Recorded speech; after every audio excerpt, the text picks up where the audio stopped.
What's up mga masapis? Tikman natin yung trending na fried rice dito sa bayan ng San Pedro, Laguna. Let's go!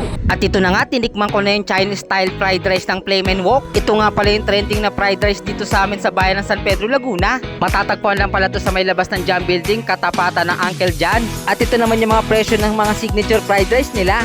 Bali, ang in-order ko pala is pork fried rice at yung bestseller nilang crispy sisig. Talaga naman nagliliyab sa sarap yung pagluluto dito. At ito naman yung tropa kong master chef. Ang ulan niya palang niluto is pork fried rice. Lunes hanggang Sabado nga pala yung bukas nila, 11:30 AM hanggang 8 PM. Kaya kung magagawin ka na rin dito sa San Pedro, Laguna, tikman mo na rin tong Flame and Wok nila. At kung medyo malayo ka naman, meron silang Food Panda. Kung makikita nyo naman sa halagang 59 pesos, ang dami ng kanin at hindi tinipid sa toppings. Sunod kong pinaluto is yung bestseller nilang crispy sisig. Alam ko, natatakam ka na rin katulad ko. Ano pang hinihintay mo? Sumugod ka na dito at tikman mo na rin yung Flame and Wok nila.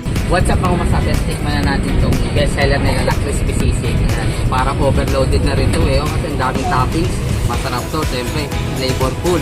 Saka hindi siya ganun ka-alat sakto lang yung alat na. At saka kanin pala ang ulam na. Kaya po yung bite. Ang dami ng toppings kung makikita nyo naman.